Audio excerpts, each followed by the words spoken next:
Branqueamento de capitais associado ao movimentos migratórios reúne instituições públicas em evento na capital do país para melhorar competências. Empresas pedem moratória na implementação do novo salário mínimo nacional por incapacidade financeira. Boa tarde, Angola. Informação sobre o que acontece no país e no resto do mundo, agora no Hoje Notícias.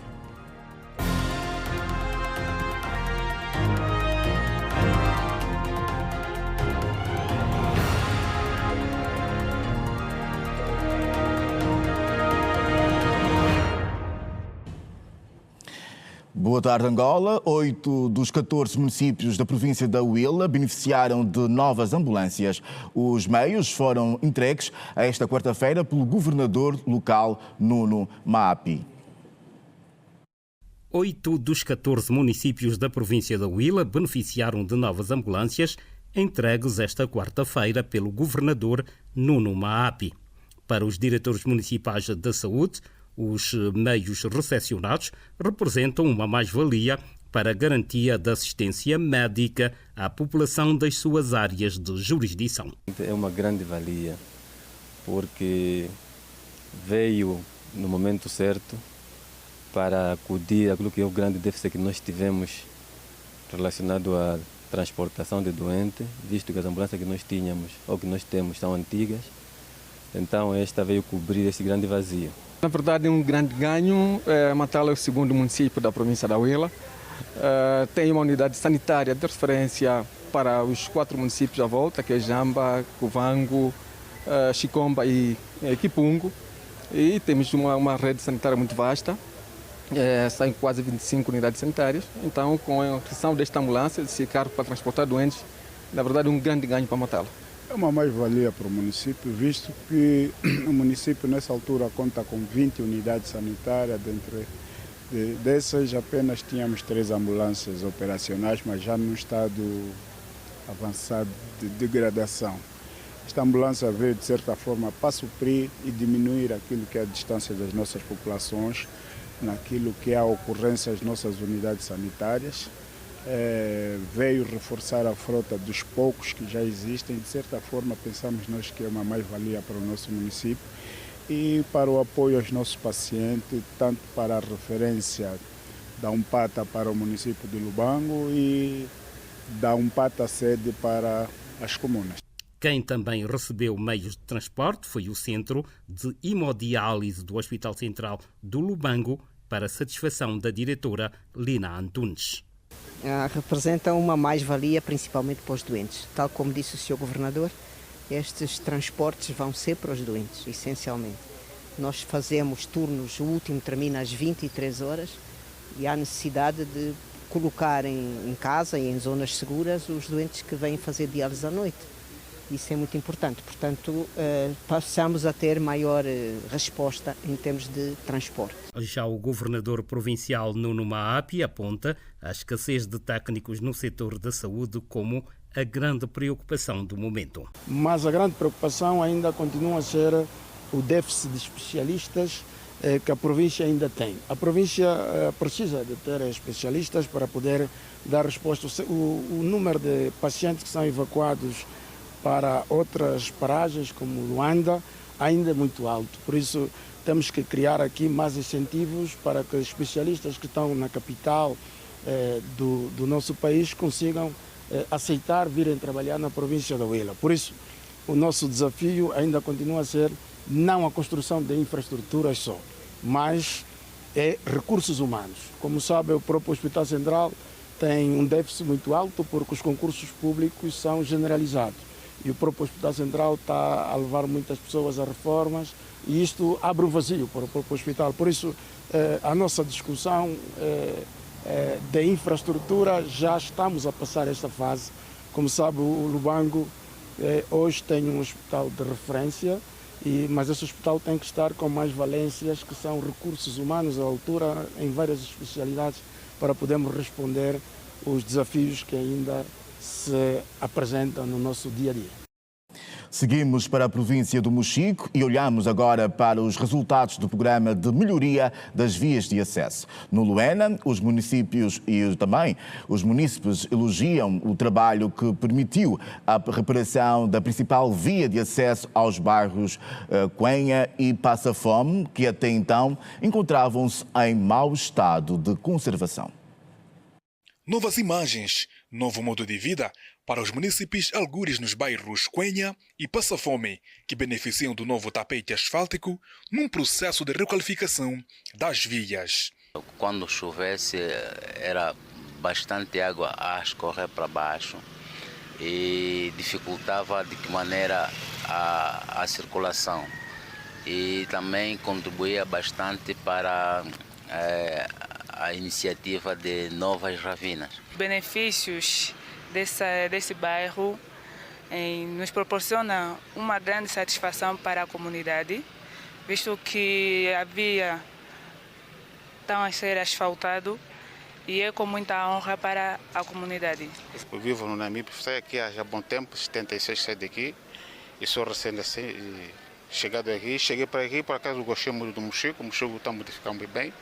As estradas que estavam um pouco fechadas agora estão bem largadas e gostei muito, principalmente aqui no bairro que eu estou a morar. E gostei, embora que há umas normalidades, mas as coisas estão a ser bem feitas e a estrada está bem feita e muito agradecimento pelo estado que estão a fazer. Pronto, a mensagem que deixo aos moradores que tem que guardar bem as estradas, não desfalcarem a estrada, não meterem o lixo nas estradas e para não sujarem as paredes também, como pronto, esses coisas pesadas que pensam para estar para fazer buraco pelas estradas. Num percurso de 2 km, as obras decorrem a bom ritmo e 48% já está executado. De 2 semanas apenas o asfalto vai terminar. Antes de chuvas estarem máximo, mas desde 2 semanas o asfalto termina, só para chegar aos trabalhos dos passeios e outros trabalhos auxiliares. Desde a sua implementação, as empresas tudo fazem para o cumprimento do traçado, de acordo com o administrador municipal adjunto para a área de infraestruturas. Nós temos feito acompanhamento desde o princípio, inclusive até nesta fase de execução. Temos estado a acompanhar os trabalhos a serem desenvolvidos. Nós, como sabe, estamos praticamente na época chuvosa e se ver que as empresas estão a procurar acelerar as obras no sentido de não paralisarem, terem praticamente pelo menos até 80% ou 90% a ser praticamente concluído a nível de execução física. Pescadores da ilha de Luanda dizem-se preocupados com a paralisação da atividade por supostamente terem sido proibidos de exercer a pesca pela Marinha de Guerra Nacional. Os homens dizem que a proibição partiu do pressuposto de que as embarcações de pesca artesanal estarem constantemente a violar os perímetros de segurança petrolífera. A Associação de Pesca Artesanal, Semi-Industrial e Industrial de Luanda alega que o espaço foi-lhes cedido pela direção do projeto Bahia. São mais de 400 pescadores que estão há sensivelmente 8 dias condicionados de ir ao mar para a atividade pescatória. Abissai Ningau, pescador há mais de 40 anos, diz que a situação está cada vez mais insustentável. 60 chata que trabalha aqui e nos 60 chata trabalha a 480 pessoas. O povo daqui vive exclusivamente só mesmo na pesca. Então, durante que a gente fomos proibido, estamos proibidos, porque a gente já não temos como, vamos pescar, vamos morrer à fome. O Estado tem que ver nisso.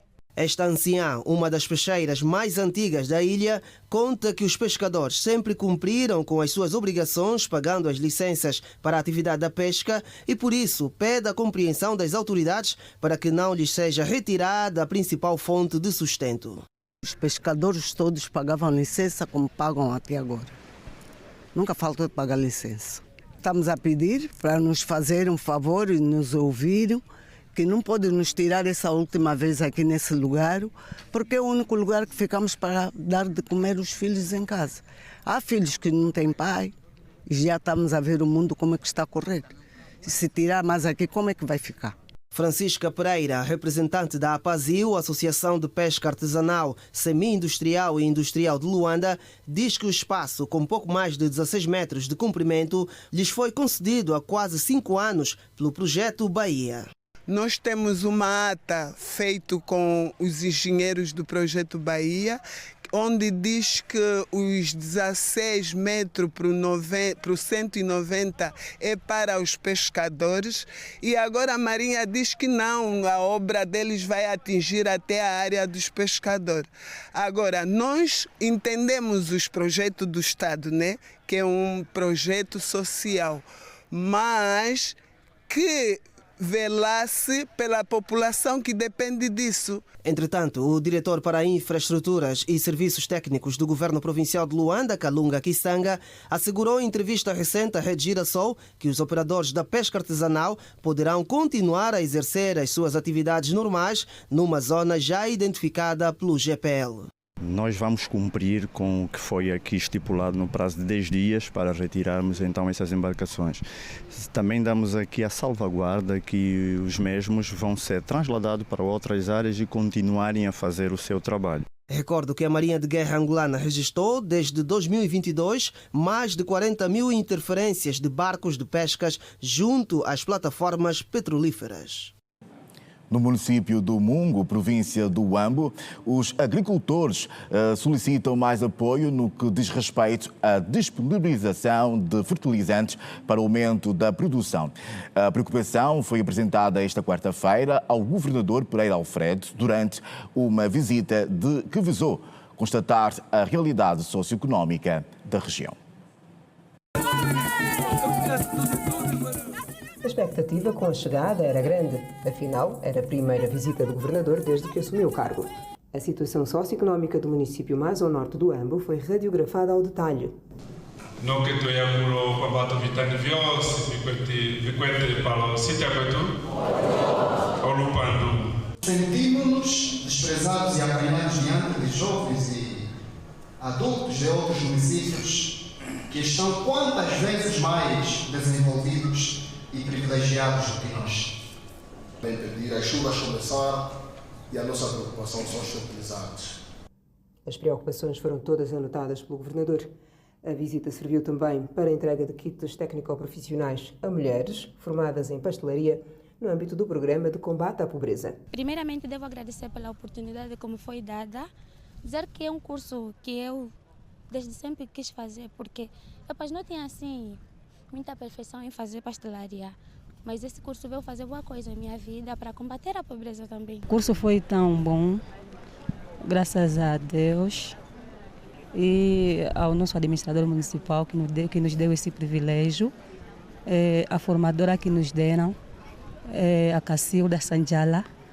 Ela foi uma formadora que depositou conosco uma confiança. Os conteúdos dele, graças a Deus, nós aproveitamos. Para quem que não tinha experiência, graças a Deus saímos de lá com uma boa experiência e prometemos fazer bons bolinhos aqui no município do Mungo. Vamos mesmo empreender.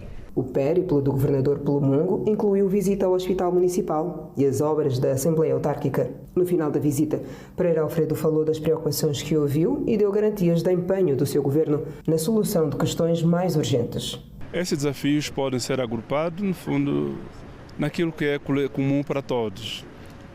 São desafios que se prendem com a melhoria das vias de comunicação, com o fornecimento de energia e de água potável, de mais incentivos para a agricultura, o acesso a mais financiamentos para as cooperativas, mas também os empreendedores, e outros desafios que se prendem com os setores da educação. Quanto à questão da energia elétrica no Mungo, o governador revelou que já existe um plano para salvaguardar a carência. O Ministério assume que realmente haverá um ramal que vai transportar a linha a partir do município de Bailundo para aqui, para o município do Mungo. O que decorre agora é a harmonização das fontes de financiamento para a construção dessa linha. A importância do corredor do Lobito para o desenvolvimento da região foi um dos temas abordados no encontro entre o Presidente da República e o Secretário de Estado norte-americano, Antony Blinken. O outro tema foi liderança de Angola para o processo de paz no leste da RDC. Este foi um dos encontros bilaterais que o Presidente João Lourenço manteve em Nova Iorque, à margem da 79ª Assembleia Geral da ONU. Outros ovos com homólogos de vários países do mundo.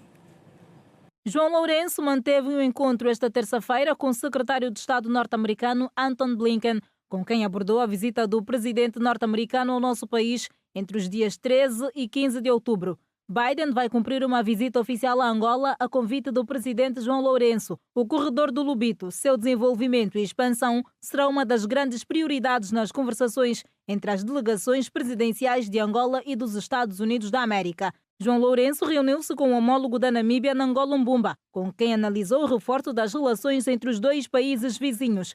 A reunião de trabalho enquadrou-se no amplo programa de encontros que tem agenda enquanto permanecer em Nova Iorque. O chefe de Estado encontrou-se também com o presidente das Ilhas Maurícias, Prehatsin Rupan. De igual modo, o estadista angolano abordou com o homólogo da Finlândia, Alexander Stubb, o estado das relações bilaterais. João Lourenço conversou ainda com o presidente do Quênia, William Ruto, e com o vice-presidente da Côte d'Ivoire, Temoko Meliette Koné. As relações bilaterais dominaram os encontros. Ainda no quadro da agenda diplomática, o chefe de Estado manteve também um encontro de trabalho com o presidente da Comissão da União Africana, Moussa Faki Mahamat. Angola e a Zâmbia assinaram em Nova Iorque, Estados Unidos da América, um acordo de concessão para a construção de uma infraestrutura que vai ligar os dois países por via do corredor do Lobito, numa extensão de cerca de 800 quilómetros. Angola, através do ministro dos Transportes, Ricardo Abreu, considerou a assinatura como histórica para os dois países e para o continente africano. O projeto é visto como importante e impactante, na medida em que, em termos de retorno, pode garantir a extensão dos corredores do país. O acordo é também visto como uma grande oportunidade para Angola pelo facto do país ter os principais portos ligados às linhas ferroviárias. A Zâmbia assume a maior parte dos 800 quilómetros da infraestrutura, tem mais de 500 quilómetros do seu lado contra os cerca de 280 do lado de Angola. Além da instalação de infraestruturas na linha em causa, o acordo visa igualmente, segundo o governo, desenvolver todo o potencial existente no corredor económico do Lobito, a nível do agronegócio, indústrias e processamento de transformação de minerais, com uma larga perspectiva de geração de empregos e oportunidades de negócios. O projeto vai ligar o caminho de ferro de Benguela, em Luacano, à já existente linha ferroviária da Zâmbia, em Xingola. O governo dos Estados Unidos da América prevê instalar 160 megawatts de capacidade de geração de energia elétrica ao longo do corredor do Lobito, projeto que tem vindo a ser referido como estrutural na dinamização do potencial económico do sul de África. A notícia foi avançada em Benguela, na conferência promovida pelo governador norte-americano através da sua embaixada em Angola e em parceria com a iniciativa Power Africa. Apoiar o setor da mineração, agricultura, saúde e transporte, bem como facilitar o acesso à energia ao longo do corredor do Lobito, são, entre outros, os objetivos da conferência que acontece na cidade ferroportuária do Lobito, que está a ser promovida pelo governo americano e a sua iniciativa Power Africa. Durante a mini coletiva de imprensa, este alto funcionário do governo dos Estados Unidos da América, William Butterfield, confirmou os propósitos da conferência. A Power Africa é uma iniciativa dos Estados Unidos liderada pela Agência para o Desenvolvimento Internacional dos Estados Unidos, USAID. E estamos aqui, a Power Africa está a coordenar este evento para oferecer assistência técnica e financeira ao setor privado para ajudá-los a realizar oportunidades por investimento no setor de energia, com foco em energia limpa e renovável. Na ocasião, o representante da iniciativa Power África apresentou a ideia de potencializar o corredor do Lobito. Na sua explicação, Ted Lawrence deu a entender que já foi feito um trabalho de base para a implementação do projeto energético. A Power África é uma parceria que vem a Angola trazer novos projetos. Na verdade, já se fez um estudo daquilo que vai ser feito, já se tem em mente os lugares onde vão começar, também já fizeram a planificação de como vão começar. Então não se pode dar muitos detalhes ainda porque é algo que se está em análise, como foi dito no princípio, né? Nos próximos 2 dias, eles vão apresentar resultados mais visíveis em função daquilo que tem sido os debates e análises ou estudos aqui nos corredores do Lobito. Todos os meios serão usados, não tem um específico, então aquele que fornecer ou dar possibilidades de realizar um projeto vão ser usados. Como sabemos, cá em Benguela nós temos várias zonas que podem ser exploradas e podemos obter energia, então não vamos excluir nenhum daqueles que nos oferecer possibilidades de realizar aquilo que é o nosso projeto. Serão no total 160 megawatt de energia elétrica, inicialmente programados, que serão instalados ao longo do corredor de Lobito, de acordo com previsões do representante da Sun-África, Eknilson Silva. Sim, em termos de capacidade instalada energética, nós estamos a falar em ronda de 160 megawatts pico instalados de nova geração. E relativamente à sua segunda pergunta, a sua primeira pergunta, sim, serão centrais mini-redes, que são soluções desenhadas especificamente para aquelas localidades. Serão de geração nova, serão instaladas e construídas de raiz, além daquelas que já estão instaladas aqui no Lobito, sim. E dizer que também elas são aprovisionadas, além da geração, para aumentar o acesso de eletricidade, que é a estratégia do Executivo, também são aprovisionadas de captação e tratamento de água para disponibilizar água potável às populações identificadas.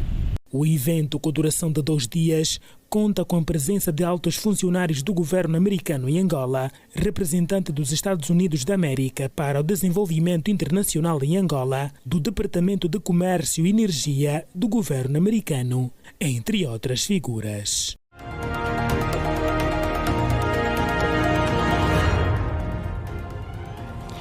Renovados os votos de muito boa tarde, nós estamos a transmitir em direto o Hoje Notícias.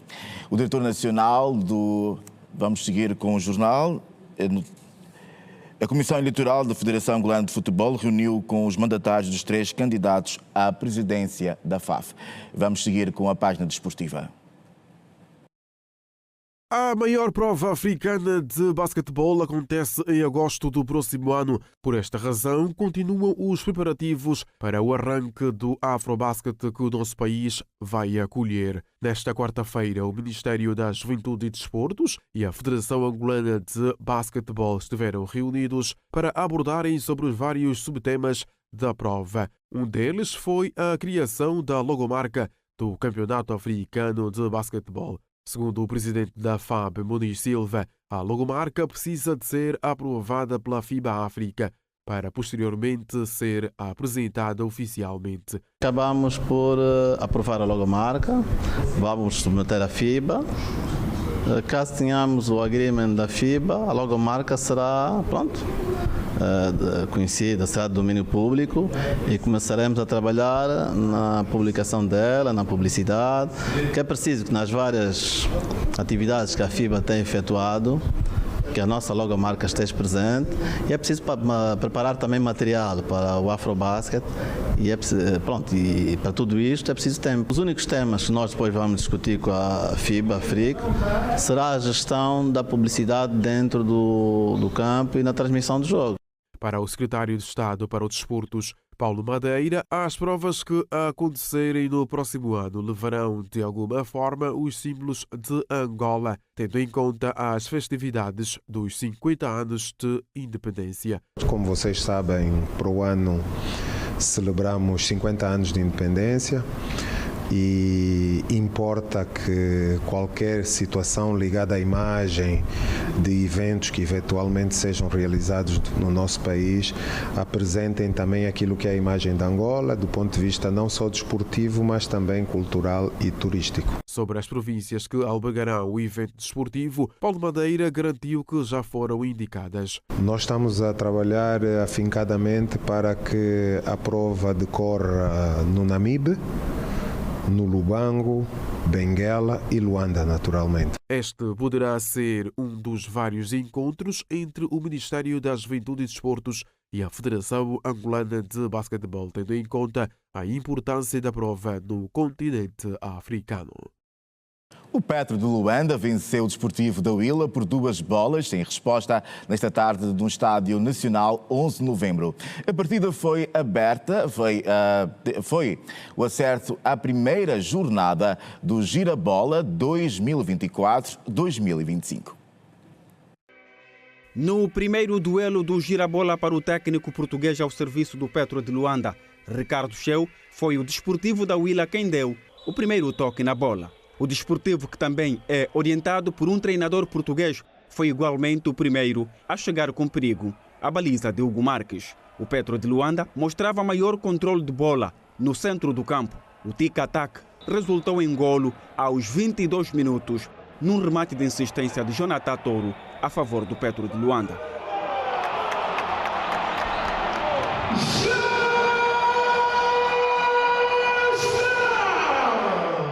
Antes do fim dos primeiros 45 minutos, o Petro de Luanda poderia ampliar o score, primeiro por Toro e depois pelo atacante português Aparício.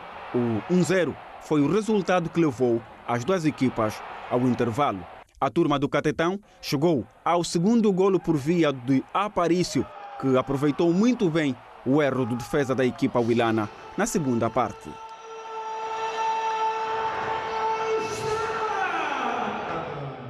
Mesmo depois de várias mexidas efetuadas pelos dois técnicos, o placar de 2-0 não mais se alterou a favor da equipa do Catetão. O adjunto de Ricardo Cheu, Luiz Garcia, referiu que a sua rapaziada cumpriu com o objetivo que passava por conquistar os 3 pontos. Dominamos o jogo do princípio ao fim, criamos N situações, poderíamos ter feito muito mais golo, mas entraram só 2 e contam essas que entraram e valem 3 pontos para nós, estamos felizes, era um começo que nós augurávamos e conseguimos, é sempre motivo de grande alegria e também de grande satisfação. Dar os parabéns aos nossos jogadores, parabéns também aos jogadores do Desportivo da Huila, porque no fundo souberam valorizar a nossa vitória. Paulo Torres, comandante dos militares da Frente Sul, reconheceu as falhas cometidas pela sua equipa, daí o resultado negativo. O Petro está com muita rotina, está com muito andamento porque jogou muito e mantivemos, no momento que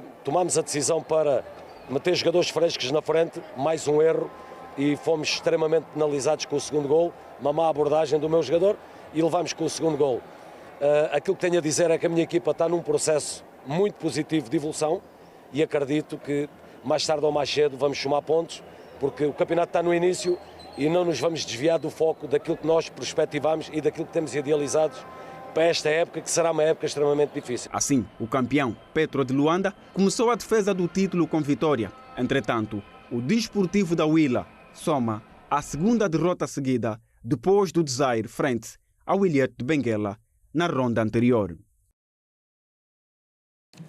A Comissão Eleitoral da Federação Angolana de Futebol reuniu os mandatários dos 3 candidatos à presidência da FAF. O dia foi marcado com a abertura dos envelopes das listas dos 3 candidatos ao cadeirão máximo da Federação Angolana de Futebol. Coube ao presidente da Comissão Eleitoral, Kelson Cristóvão, dar o início do ato na presença dos 3 mandatários dos candidatos à presidência da FAF. Sem irregularidades constatadas, os 3 mandatários apreciaram e assinaram a ata do encontro em conformidade. Para Adão Simão, mandatário de Norberto de Castro, o processo decorreu sem sobressaltos. É a reação normal, sem nada de especial, pois que o que hoje trouxe-nos aqui é mais um passo daquilo que a legislação desportiva, bem como o regulamento eleitoral, dispõe sobre o processo de renovação de mandatos nas associações desportivas e, no caso concreto, na Federação Angolana de Futebol. A verdade é que sempre estivemos preparados, nunca estivemos preocupados, pois que não é um processo novo, e os senhores sabem que já estivemos envolvidos no processo de 2020 e, portanto, estamos tranquilos e sempre estivemos preparados. Já João Feliciano, mandatário do candidato Alves Simões, disse que até o momento não há nada a reclamar.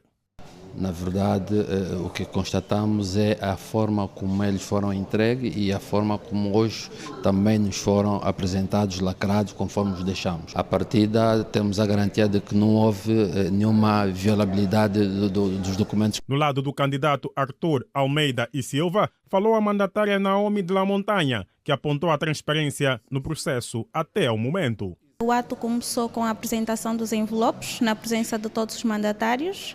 Em seguida foram abertos os envelopes e constatamos que está tudo em conformidade e agora vamos aguardar pelos próximos passos. O processo de análise e conformidade das candidaturas à presidência da FAF termina no dia 8 de outubro e no dia 9 do mesmo mês vai acontecer a publicação da conformidade.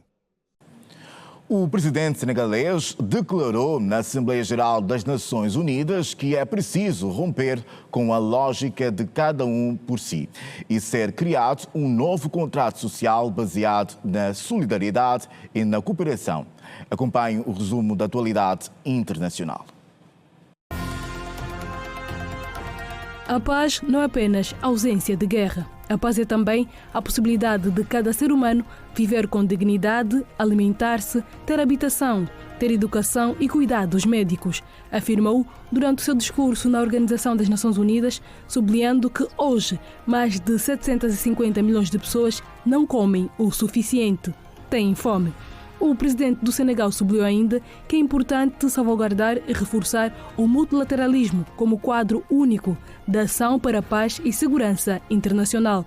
Isso deve acontecer através de uma reforma urgente das instituições globais, em particular do Conselho de Segurança, o Fundo Monetário Internacional e o Banco Mundial, com o objetivo de serem mais inclusivos e refletir as atuais realidades geopolíticas e económicas, e que o continente africano, em particular, deve ter um lugar mais importante nestes órgãos de decisão. Faye apelou ainda à correção das injustiças económicas que geram comércio ilegal, evasão fiscal, fluxos financeiros ilícitos e impostos abusivos que prejudicam especialmente os países africanos. O presidente da República Democrática do Congo, Félix Tshisekedi, apelou à comunidade internacional para sancionar o Ruanda pelo seu papel na desestabilização do seu país. O apelo foi feito nesta quarta-feira durante o discurso na Assembleia Geral das Nações Unidas em Nova Iorque. Tshisekedi afirmou que o ressurgimento do grupo terrorista M23, apoiado pelo Ruanda, provocou uma crise humanitária sem precedentes, acrescentando que mais de 7 milhões de pessoas na RDC foram deslocadas internamente pelos combates. Tshisekedi pediu à Organização das Nações Unidas para intensificar as ações para implementar as recomendações da coligação global contra o Estado Islâmico, em que a RDC é membro. O ministro das Finanças israelita Bezalel Smotrich rejeitou hoje qualquer ideia de cessar fogo com o grupo xiita libanês Hezbollah, após o apelo internacional por uma trégua de 21 dias. O responsável declarou que a campanha militar no norte deve terminar de uma única forma, esmagando o Hezbollah, eliminando a sua capacidade de prejudicar os habitantes do norte de Israel. A presidente da Assembleia Nacional, Carolina Cerqueira, recebe hoje em audiência o embaixador dos Estados Unidos da América, acreditado em Angola, Tulinambo Mussing. Na Assembleia Nacional está destacado o nosso colega de trabalho, o Custódio Jacinto. Custódio, boa tarde, por favor, quais são as atualizações? Adilson, boa tarde. Já terminou esta audiência concedida ao embaixador dos Estados Unidos da América no nosso país, Tulinambo Mussing. Carolina Cerqueira e o diplomata norte-americano conversaram sobre a visita do presidente Joe Biden ao nosso país. bem como serviu também para que Tulinab Mushinji apresentasse cumprimentos de despedida, tendo em conta o fim do seu mandato na qualidade de embaixador dos Estados Unidos da América em Angola e São Tomé e Príncipe. Em relação à visita do presidente Biden, o embaixador não confirmou a passagem de Joe Biden à Assembleia Nacional, tal como cogita-se, mas falou que entre os propósitos que trazem Joe Biden ao nosso país está relacionado, por exemplo, com o corredor do Lubito, onde os Estados Unidos da América já investiram 523 milhões de dólares em torno dos investimentos anunciados pelo presidente Joe Biden na altura quando o presidente angolano esteve na Casa Branca. Em relação ao cumprimento de despedida, foi possível passar em revista o resumo do mandato de Tulinab Mushinji, que de acordo com o diplomata norte-americano circunscreve-se em 3 pilares. O primeiro está relacionado com a prosperidade, o segundo com a segurança. Segurança esta que tem a ver com não só a segurança no nosso país, mas também como o contributo dos Estados Unidos da América para a segurança a nível regional referindo-se aqui aos países da África Austral. O último pilar relacionado ao mandato de Tulinab Mushinji diz respeito à boa governação. São aspectos que, com certeza, nós vamos procurar desenvolvê-los nos próximos serviços de informação da Rede Girassol. Para terminar, dar nota que, de acordo com o Tulinab Mushinji, Joe Biden escolheu entre os mais de 50 países do continente africano o nosso, não por coincidência, não é uma visita acidental, está relacionado, por exemplo, com aquilo que Angola tem sido capaz de fazer em torno de garantir não só prosperidade, mas também bem-estar à população que reside no nosso país. Como disse, é um tema que vamos desenvolver nos próximos serviços de informação da Rede Girassol. Adilson, boa tarde. Custódio, boa tarde. Ainda, o presidente da Assembleia Nacional vai realizar uma visita à República de Cuba com resposta a um convite feito nesta quarta-feira pelo homólogo cubano. O convite foi entregue pelo embaixador de Cuba em Angola durante uma audiência no Parlamento angolano. A presidente da Assembleia Nacional recebeu esta quarta-feira em audiência o embaixador de Cuba em Angola, Oscar González. O encontro serviu para que o diplomata cubano entregasse o convite do presidente do Parlamento de Cuba, a Carolina Cerqueira. Durante a audiência, a presidente da Assembleia Nacional aceitou o convite para visitar aquele país caribenho ainda este ano. O presidente da Assembleia Nacional do Poder Popular da República de Cuba, a Sua Excelência Esteban Lasso, convidou a senhora Cerqueira para visitar Cuba neste ano e recebemos a grata notícia que já começaremos os preparativos para ser efetiva essa visita antes de concluir o ano. Oscar González lamentou as dificuldades que Cuba enfrenta devido ao bloqueio dos Estados Unidos da América e expressou gratidão ao governo angolano por sua postura em apoiar o fim do embargo. Sempre agradeci à presidente, a posição do governo angolano de exigir de que seja posto fim ao bloqueio contra Cuba, que, como vocês bem conhecem, a Sua Excelência, o presidente João Lourenço, no seu discurso, no debate de alto nível da Assembleia Geral das Nações Unidas, reiterou esta posição e exigiu que seja eliminado o bloqueio contra Cuba. A presidente da Assembleia reiterou também a postura neste aspecto da parte parlamentar angolana. Angola e Cuba mantêm uma cooperação histórica que remonta a várias décadas. Essa parceria se fortaleceu principalmente nos setores como saúde, educação e defesa, refletindo laços de solidariedade e apoio mútuo. Os interessados em adquirir uma ou mais ações da ENSA pertencentes ao Estado podem apresentar as suas ofertas até 25 de outubro. Estão disponíveis 720 mil ações ordinárias, estruturais e normativas com um valor mínimo de 5 mil kwanzas. Mais informações é com o jornalista Alberto Capitão. Capitão, boa tarde. Como está a funcionar o processo? Ora, boa tarde. Terminou em instantes esta cerimónia de apresentação oficial da oferta pública para aqueles investidores ou possíveis investidores interessados nas ações da ENSA, a empresa pública de seguros. Estamos a falar de 720 ações do capital social da ENSA que estão disponíveis no mercado desde o dia 24 deste mês, uma oferta pública que vai até ao dia 25 de outubro. Vamos conversar agora com Denis Mendes, que é o presidente da Comissão Executiva da Standard Invest, uma das intermediárias deste processo. Doutor Denis, fale-nos como é que vai funcionar, que critérios é que são exigidos para quem estiver interessado em adquirir uma das ações da ENSA. Boa tarde, antes de mais, e obrigado por esta oportunidade. Os critérios para um investidor poder adquirir ações da ENSA são simplesmente dois. Tem que ter uma conta bancária e tem que ter uma conta custódia junto dos 3 agentes de intermediação financeira que estão a operar na operação, que é a Áurea, o BFI Capital Markets e a Standard Invest.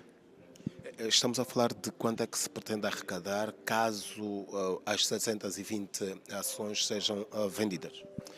Ao preço máximo possível, que está escrito no prospecto, se colocarmos a totalidade das 720 mil ações ao preço máximo, o montante que irá ser arrecadado pelo Estado rondará os 9 mil milhões de kwanzas de receita. E este é um processo que, em termos de duração, deverá levar um mês é suficiente? Qual é o número de ofertas que vocês pretendem receber? O mês é suficiente e temos este período bastante alargado para permitir a todos os investidores um período de reflexão e um período também de acomodação, perguntas e respostas, falar com os seus agentes de intermediação para poderem ter o conforto para poder investir na ação da ENSA. Aqui, durante a apresentação, o Denis disse que, apesar de ser hoje um mercado cada vez mais competitivo, este mercado dos seguros em Angola, mesmo nestes 2 dias praticamente, desde que foi aberta a oferta pública, já começaram a receber intenções de possíveis investidores? Sim, já houve algumas ordens que foram inseridas junto aos 3 agentes de intermediação.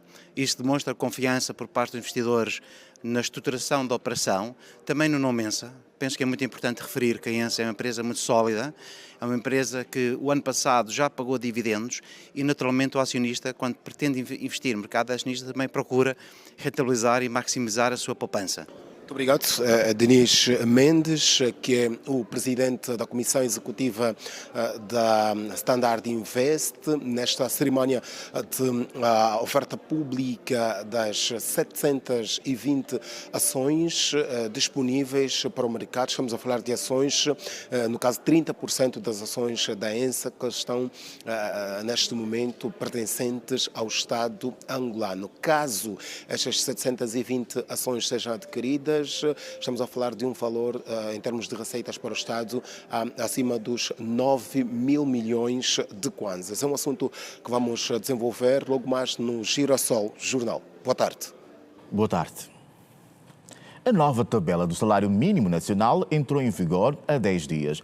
Algumas empresas pediram moratória por não terem capacidade financeira para suportar os encargos do aumento salarial, fixado pelo Decreto Presidencial de 26 de julho.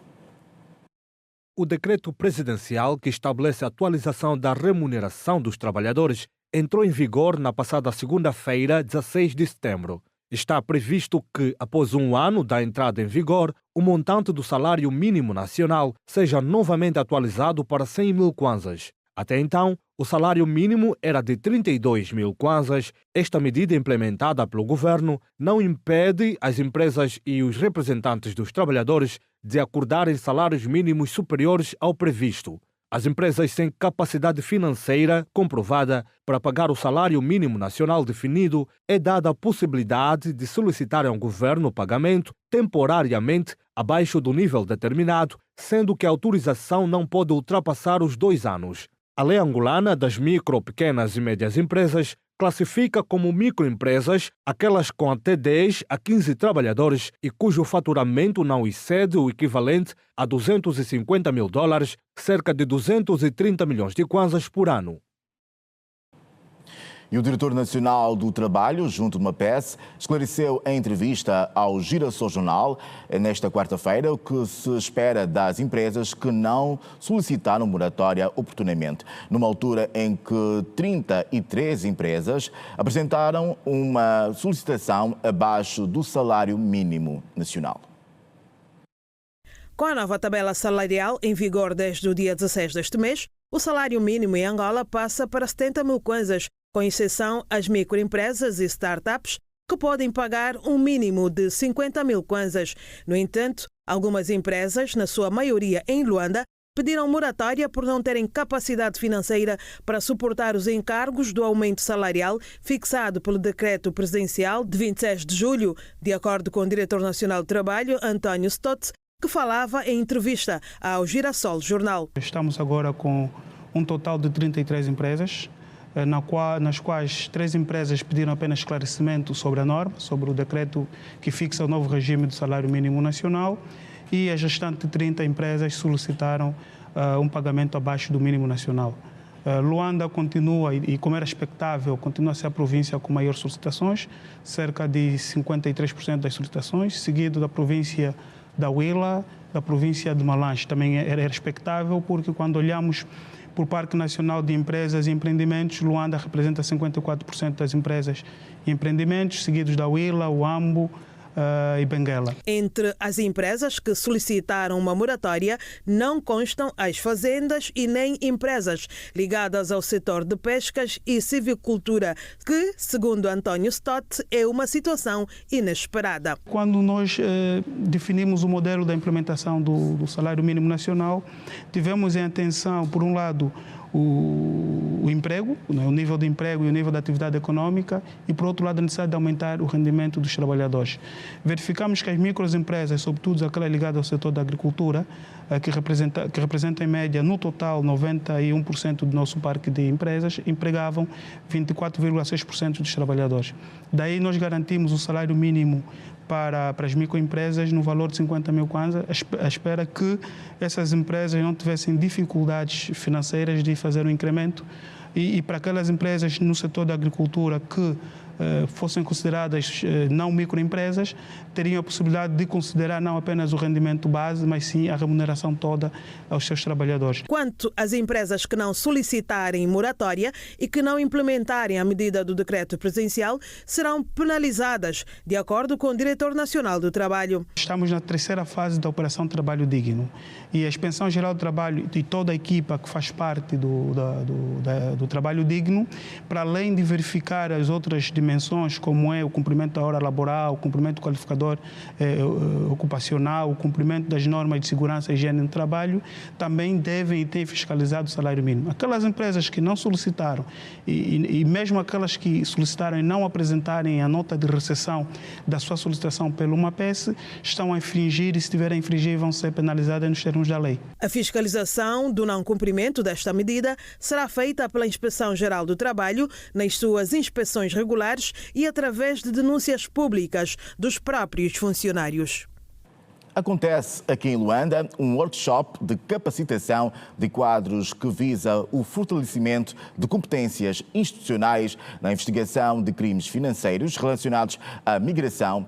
O evento tem pela frente o Escritório das Nações Unidas sobre Drogas e Crime, em parceria com o Serviço de Migração e Estrangeiros e a Procuradoria-Geral da República. O nosso colega Francisco Soares tem mais detalhes sobre este assunto. Soares, boa tarde. É consigo.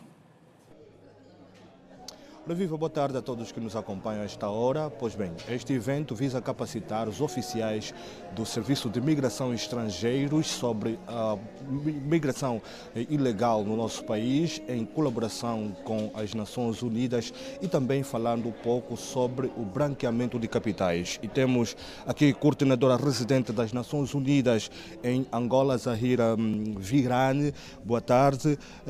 Este evento, com estes conselhos e também capacitação que os membros da SME poderão receber daqui, Angola poderá ver assim, ver resolvidas algumas questões ou ainda temos muitas questões por resolver?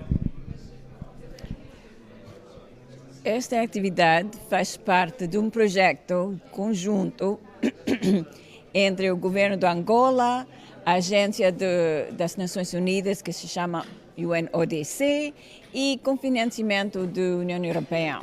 E nós estamos a tentar capacitar os funcionários e os representantes do SMI para combater migração ilegal e o branqueamento de capitais, porque o branqueamento de capitais vai ajudar os criminais para explorar as vulnerabilidades das pessoas que estão a migrar, e nós estamos aqui a tentar reforçar as capacidades dos funcionários da SMI para que eles possam ajudar as pessoas que estão a tentar melhorar a sua vida e para reduzir a sua vulnerabilidade aos criminosos. Angola também se debate neste momento com uma situação falando propriamente do branqueamento de capitais, que é o contrabando de combustíveis. Como é que as Nações Unidas olham para esta questão? Essas questões das atividades criminosas são muito complicadas e nós estamos a trabalhar juntamente sempre com as autoridades, o governo de Angola, o PGR e tribunais e o SMI para evitar que essas atividades criminosas continuem. O nosso objetivo é para reforçar um sistema de justiça que é eficaz e eficiente e que serve para todo o mundo. Então, nós estamos ao lado do governo, ao lado da justiça, para que essas atividades não vão continuar. Ok, muito obrigado. Que as palavras de Zahira Virani, coordenadora residente das Nações Unidas em Angola, a marcar assim esta atividade que tem a ver com cumprimentos sobre a migração ilegal no nosso país e também branqueamento de capitais. Boa tarde. Tarde. Estão contadas as principais notícias de Angola e do resto do mundo. Boa tarde, Angola. Fique bem. Até o nosso próximo encontro.